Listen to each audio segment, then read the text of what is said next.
KAS ಮರು ಪರೀಕ್ಷೆಗೆ ಒತ್ತಾಯಿಸಿ ಪರೀಕ್ಷಾರ್ಥಿಗಳಿಂದ ಪಾದಯಾತ್ರೆ.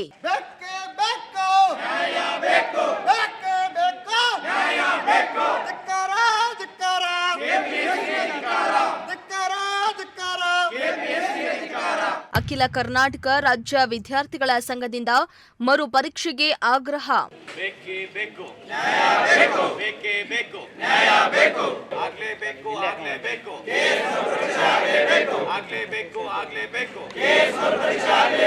ಹೌದು, ಕಳೆದ ಡಿಸೆಂಬರ್ 29ರಂದು ನಡೆದ ಕೆಎಎಸ್ ಪರೀಕ್ಷೆಯಲ್ಲಿ ಲೋಪದೋಷಗಳು ಕಂಡುಬಂದ ಹಿನ್ನೆಲೆ ಅದನ್ನು ಖಂಡಿಸಿ ಮತ್ತೊಮ್ಮೆ ಮರುಪರೀಕ್ಷೆ ಅಥವಾ ಮರು ಅಧಿಸೂಚನೆ ಹೊರಡಿಸಬೇಕೆಂದು ಆಗ್ರಹಿಸಿ ಅಖಿಲ ಕರ್ನಾಟಕ ರಾಜ್ಯ ವಿದ್ಯಾರ್ಥಿಗಳ ಸಂಘ ಧಾರವಾಡದಿಂದ ಪ್ರಾರಂಭಿಸಿತು.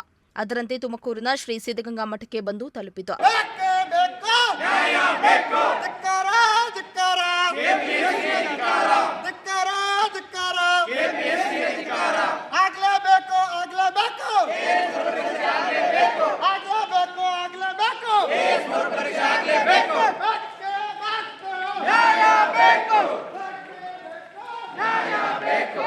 ಇನ್ನು ಭ್ರಷ್ಟಾಚಾರ ಮುಕ್ತ ನೇಮಕಾತಿ ಮಾಡಬೇಕೆಂದು ಕೂಡ ಆಗ್ರಹಿಸಿ ಪಾದಯಾತ್ರಿಗಳು ಇಂದು ತುಮಕೂರಿನಿಂದ ಬೆಂಗಳೂರಿನ ಕಡೆ ಪ್ರಯಾಣ ಬೆಳೆಸಿದ್ರು.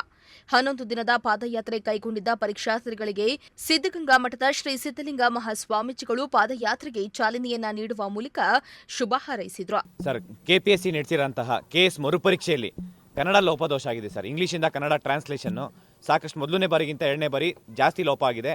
ಮತ್ತೆ ಅದನ್ನು ಖಂಡಿಸಿ ಕನ್ನಡ ಅಭ್ಯರ್ಥಿಗಳಿಗೆ ನ್ಯಾಯ ಕೊಡಿಸಬೇಕು ಮತ್ತು ಭ್ರಷ್ಟಾಚಾರ ಮುಕ್ತ ನೇಮಕಾತಿ ಆಗಬೇಕು ಅಂತೇಳಿ 14ನೇ ತಾರೀಕು ಅಂಬೇಡ್ಕರ್ ದಿನಾಚರಣೆಯಂದು ಧಾರವಾಡದಿಂದ ನಾವು ಬೆಂಗಳೂರು ತನಕ ಪಾದಯಾತ್ರೆ ಮಾಡ್ತಾ ಇದ್ದೀವಿ ಸರ್. ಅಂದರೆ ಇವತ್ತು 10ನೇ ದಿನ ನಾವು ಇಲ್ಲಿ ಸಿದ್ಧಗಂಗಾ ಮಠದ ಹತ್ರ ಬಂದಿದ್ದೀವಿ. ಇವತ್ತು ಇಲ್ಲಿ ಉಳ್ಕೊಂಡಿದ್ದೀವಿ. ಧಾರವಾಡದಿಂದ ಇಲ್ಲಿಗೆ ಕಂಟಿನ್ಯೂಸ್ ಆಗಿ ನಾವು ನಡ್ಕೊಂಡ್ಬಂದಿದ್ದೀವಿ ಸರ್. ಆಲ್ಮೋಸ್ಟ್ 390 ಕಿಲೋಮೀಟರ್ ನಡ್ಕೊಂಡ್ಬಂದಿದ್ದೀವಿ. ಕೆಎಸ್ ಮರುಪರೀಕ್ಷೆ ಆಗಬೇಕು, ಇಲ್ಲಾಂದರೆ ಕೆಎಸ್ ರೀನೋಟಿಫಿಕೇಶನ್ ಆಗಬೇಕು. ಎರಡರಲ್ಲಿ ಒಂದು ಆಗಬೇಕು ಸರ್. ಎಕ್ಸಾಮ್ ಆಗಬೇಕು, ಇಲ್ಲ ರೀನೋಟಿಫಿಕೇಶನ್ ಆಗಬೇಕು. ಕೆಪಿಎಸ್ಸಿ ಅವರು ಮಾಡಿರೋ ತಪ್ಪಿಗೆ ಇವತ್ತು ವಿದ್ಯಾರ್ಥಿಗಳು ಬಲಿಯಾಗಿದ್ದಾರೆ ಸರ್. ದಯವಿಟ್ಟು ನಾನು ಮಾನ್ಯ ಮುಖ್ಯಮಂತ್ರಿ ಸಿದ್ದರಾಮಯ್ಯ ಸರ್ಗೆ ಮತ್ತು ಕೆಪಿಎಸ್ಸಿ ಅವರಿಗೆ ಹೇಳೋದೇನಪ್ಪ ಅಂತಂದರೆ ಈ ಕೂಡಲೇ ಕನ್ನಡ ಅಭ್ಯರ್ಥಿಗಳಿಗೆ ನ್ಯಾಯ ಕೊಡಿಸಬೇಕು. ಮತ್ತು ಭ್ರಷ್ಟಾಚಾರ ಪ್ರತಿಯೊಂದು ನೋಟಿಫಿಕೇಶನ್ ಭ್ರಷ್ಟಾಚಾರ ಆಗ್ತಿದೆ ಸರ್. ಭ್ರಷ್ಟಾಚಾರ ಮುಕ್ತ ನೇಮಕಾತಿ ಆಗಬೇಕು ಅಂತೇಳಿ ಈ ಒಂದು ಪಾದಯಾತ್ರೆ ಮಾಡ್ತಾ ಇರೋದು. ಈ ಒಂದು ಪಾದಯಾತ್ರೆನ ಸಿದ್ಧಗಂಗಾ ಮಠದ್ದು ಬುದ್ಧಿಗಳು ಸ್ವಾಮೀಜಿಗಳು ನಮಗೆ ಚಾಲನೆ ನೀಡಿದ್ದಾರೆ ಸರ್. ಅವರಿಗೆ ಒಂದು ಎಲ್ಲ ವಿದ್ಯಾರ್ಥಿಗಳ ಪರವಾಗಿ ಆಶೀರ್ವಾದ ತೊಗೊಂಡಿದ್ದೀವಿ ಸರ್. ನಮ್ಮ ಒತ್ತಾಯ ಎಕ್ಸಾಮ್ ಆಗಬೇಕು ಸರ್, ಮರುಪರೀಕ್ಷೆ ಆಗಬೇಕು, ಇಲ್ಲಾಂದ್ರೆ ರೀನೋಟಿಫಿಕೇಶನ್ ಆಗಬೇಕು. ಇನ್ನು ಕಳೆದ ಡಿಸೆಂಬರ್ 29ರಂದು ನಡೆದ ಕೆಎಎಸ್ ಮರುಪರೀಕ್ಷೆಯಲ್ಲಿ ಸುಮಾರು 79 ಪ್ರಶ್ನೆಗಳು ಕನ್ನಡ ಭಾಷಾಂತರ ದೋಷಗಳಿಂದ ಕೂಡಿದ್ದು, ಅದನ್ನು ಖಂಡಿಸಿ ಮತ್ತೊಮ್ಮೆ ಮರುಪರೀಕ್ಷೆ ಅಥವಾ ಮರು ಅಧಿಸೂಚನೆ ಹೊರಡಿಸಬೇಕು ಹಾಗೂ ಭ್ರಷ್ಟಾಚಾರ ಮುಕ್ತ ನೇಮಕಾತಿ ಮಾಡಬೇಕೆಂದು ಆಗ್ರಹಿಸಿ ತುಮಕೂರಿನಿಂದ ಪಾದಯಾತ್ರೆ ಮತ್ತೆ ಆರಂಭಿಸಿದ್ರು. ಇವತ್ತೇನು 10ನೇ ದಿನದಿಂದ ನಾವು ಧಾರವಾಡದಿಂದ ತುಮಕೂರಿಗೆ 10ನೇ ದಿನದವರೆಗೂ ಪಾದಯಾತ್ರೆ ಮಾಡ್ಕೊಂಡು ಬಂದಿದ್ದೀವಿ. ಇವತ್ತು ತುಮಕೂರು ಸಿದ್ಧಗಂಗಾ ಮಠದಲ್ಲಿ ಆಲ್ಟ್ ಆಗಿ ಬೆಳಗ್ಗೆ ನಾವು 11ನೇ ದಿನದ ಪಾದಯಾತ್ರೆನ ಮಾಡ್ತೀವಿ. ಇದು ಕೇವಲ ಸರ್ಕಾರ ಯಾವುದೇ ರೀತಿ ಹುಡುಗರು ಏನೋ ಮಾಡ್ತಾರೆ, ಪಾದಯಾತ್ರೆ ಮಾಡ್ಕೊಂಬರ್ತಾರೆ ಅಂತ ಹೇಳಿದ್ರೆ ಅದು ಖಂಡಿತ ಸುಳ್ಳು. ಇದು ವಿದ್ಯಾರ್ಥಿಗಳ ಪರವಾಗಿ ನೇರವಾಗಿ ಎಚ್ಚರಿಕೆ ಕೊಡ್ತಾ ಇದ್ದೀವಿ.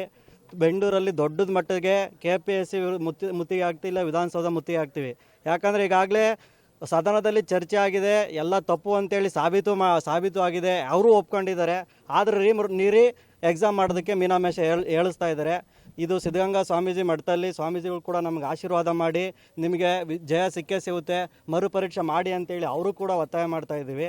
ಅದಕ್ಕೆ ಇಡೀ ಕರ್ನಾಟಕದ ಎಲ್ಲ ಜಿಲ್ಲೆಯ ಎಲ್ಲ ವಿದ್ಯಾರ್ಥಿಗಳ ಪರವಾಗಿ ಮತ್ತೊಮ್ಮೆ ಕೇಳ್ಕೊತಾ ಇದ್ದೀನಿ, ದಯವಿಟ್ಟು ಮಾನ್ಯ ಸರ್ಕಾರ ಈ ಒಂದು ವಿಷಯನ ಕಡೆಗಣಿಸ್ದಂಗೆ ಸೀರಿಯಸ್ ತಗೊಂಡು ಎಕ್ಸಾಮ್ ಮಾಡಲಿಲ್ಲ ಅಂದರೆ ಉಗ್ರ ಹೋರಾಟ ಮಾಡೋದಂತೂ ಖಂಡಿತ ಸತ್ಯ. ಇದು ಸರ್ಕಾರಕ್ಕೆ ಬಿಸಿ ಮುಟ್ಟಿಸೋದು ಯಾವುದೇ ರೀತಿ ಅನುಮಾನ ಇಲ್ಲ ಅಂತ ಹೇಳ್ತಾ ಇದ್ದೀನಿ ಸರ್. ಕ್ಯಾಮರಾ ಪರ್ಸನ್ ರಾಕೇಶ್ ಜೊತೆ ದೀಪಕ್, ಪ್ರಜಾಶಕ್ತಿ ಟಿವಿ, ತುಮಕೂರು.